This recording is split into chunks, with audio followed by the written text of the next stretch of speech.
Hello, my beautiful rainbow people. Welcome back to the Potsmoker's Bible. My name is Zion. I'm the author of the Potsmoker's Bible, which contains the prophetic book of Zion, where I get my name and authority. It comes from the Ketuvim, or Hebrew sacred text, what we call the Old Testament of the Christian Bible. I used the King James Version of the Christian Bible to put together the prophecy of Israel from the scattered testimony of the various Old Testament prophets. And I found contained within it a set of instructions that I was uniquely qualified to undertake. So I did. And to finalize the prophecy, I am to publish peace, which is what I've been doing here on YouTube and social media by reading to you from the unpublished manuscripts that I've written. Well, they are published because you can video view them here on YouTube and social media. That's how I publish peace.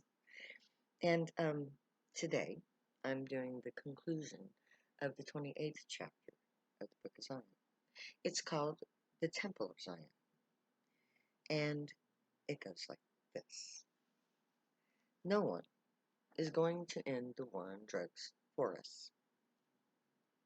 As long as we meekly allow them to rule over us, we are going to be their slaves. They have taken away all we have and all we are, and we have done nothing more than to have a good time with our friends using drugs. There is no proof of our so-called guilt. Drugs alone are their weapon of war. It's the only weapon they have against us. Truth and quantum energy are our weapons. It's time that we use them and end this huge injustice called the war on drugs, or die trying. Because truthfully, I would personally rather die fighting with you for my freedom and yours than to look at another police officer, thief, while he lords it over us, as if that badge gave him the right, as if it actually meant something. When we go camping, we will be making a stand for ourselves, our children, our elderly, and our way of life.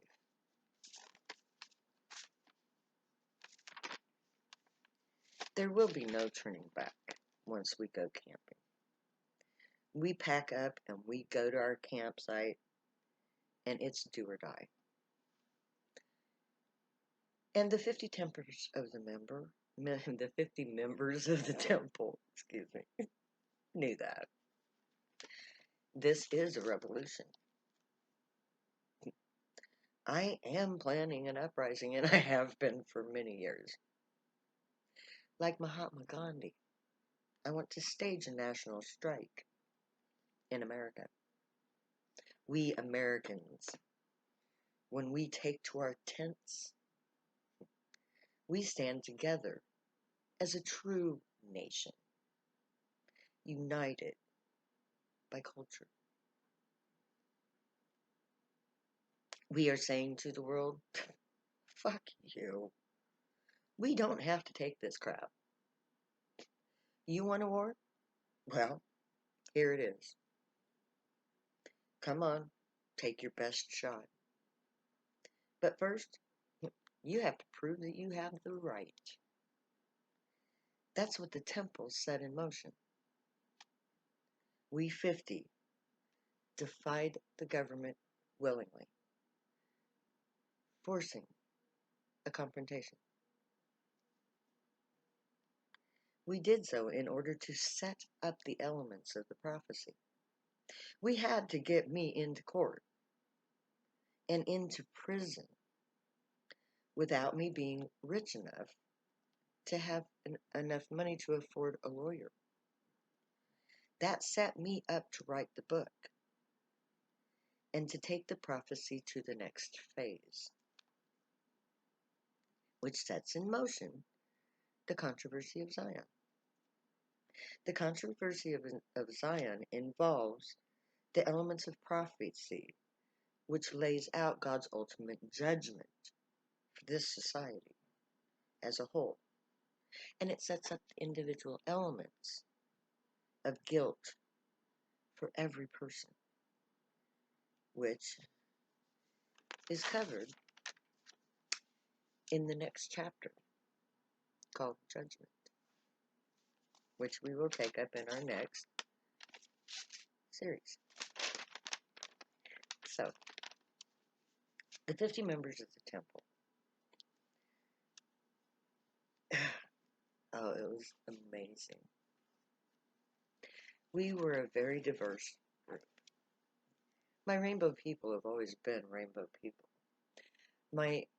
We had Mexicans, we had a Japanese person, we had people from all nations.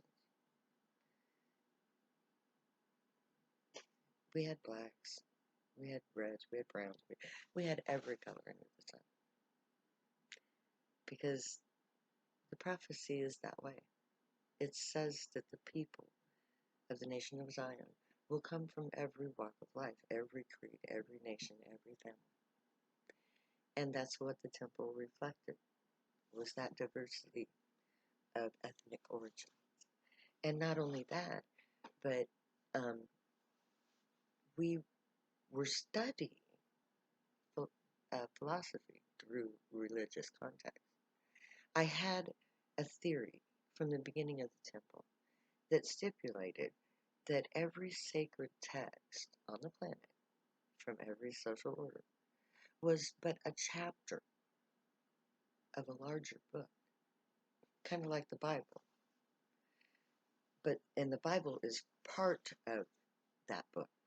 So it becomes but a chapter in a larger volume that contains all of the Hindu scriptures, the Sanskrit. It contains the Buddhist teachings, Shinto teachings, Taoism, all of the ancestral worship of the Japanese. It's all there. Each having a unique chapter that, when brought together, creates an esoteric source of knowledge that expands human consciousness just by reading it. I guarantee you that if you read the Quran, the Bible, the Book of Mormon, the Dead Sea Scrolls, the Upanishad, the Bhagavad Gita, the Buddhist teachings, the Native American mythologies, all of the sacred texts from every part of the planet, and you put it together, and it opens up everything. Which is exactly why I am sitting here telling you this. Because I took the time to study, to read every sacred text that I could get a hold of through the interlibrary loan system here in America. And I studied each of these texts. And I found contained within them chapters of a larger text. So that the entire body of the Bible, that is the concluding book. That's the last book that you read. Because it puts it all together and makes it real and leads us to the next phase. So you have to start with the most ancient text. Go back to Shinto and Hinduism and Buddhists and before you get to the Jewish thing. And you put that all together. And you get karma and you get reincarnation and you get righteousness. You get to learn how to be a good person by studying the Buddha. Because he was a good person. And he can teach you that way.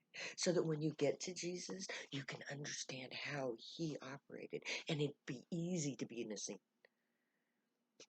This society tells you that you cannot live a sin-free life. You were born into sin and you die sinful. Bull crap.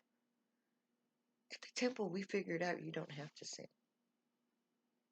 Because sin itself is something that is quantified.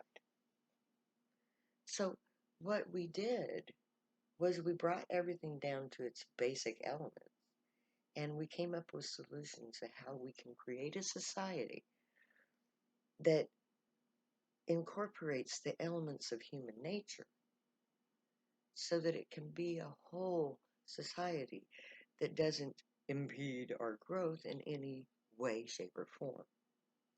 Case in point, we came up with the guild system, which provides every person in the nation with a job, making artisans out of laborers, allowing each person to find a unique place in society where they can thrive. Because we all have talents and we all have dreams and aspirations. And if we're allowed to follow them, we can potentially become our best selves, which is what science is about. So we came up with the guild system to allow every person to have a job, a career, giving everybody dignity and self-respect, allowing everybody to have all the basics, to be guaranteed from birth that you always have a caregiver provided for you, that your school system starts from the day that you go to the daycare center instead of 5 years down the line when you could have learned so much more. So we created a school system that's built around the guild system so that each child develops to their fullest potential in each field of study, so that a child begins to learn from the earliest days of life.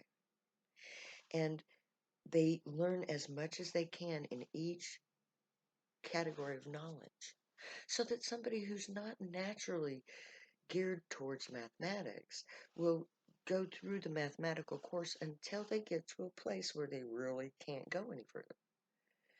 Then they stop and they pursue something else. Now that something else might open up so that later they can come back and pick it up later on, having adjusted their capacity for knowledge in other areas, and therefore creating an environment where they learn exponentially. And this leads them to their eventual artistic preferences. And then they are allowed to choose within the society what kind of job they pursue.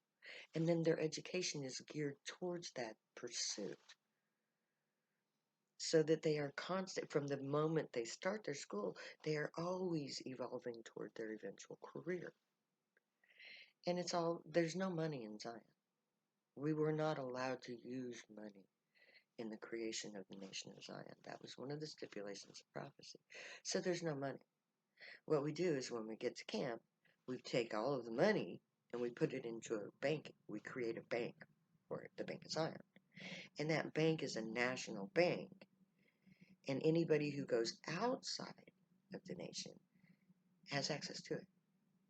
And the nation itself uses that money to work within the moneyed system that exists now, so that we can import things and pay for it with the money out of that bank.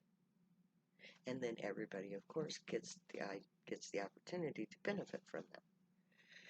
So we did away with money. We did away with inadequate education and job insecurity. And we took it a step further. And we created a new sport to address social norms of violence, called grudge fighting. Check it out on one of my videos. So the temple created what's going to be the new society of Zion. And it's going to be awesome. So catch me on my next video. May the great watch over you, guide you, protect you, and keep you from all harm. May they teach you right from wrong, and may you be worthy of them. May your thoughts, words, and deeds reflect truth, good, and light the unicorn way. Find your joy and pursue it, and make that your guild choice when they get to Camp Zion. If you use use drugs, stay happy, and you have every right and reason to. Believe me, I know. I've read 2 books about it. I am the Zion of the Most High God of Israel. The prophet foretold in the 54th chapter of the book Isaiah, and I've come to set us free. Join me when we go camping. I never say goodbye, so I'm going to say later now.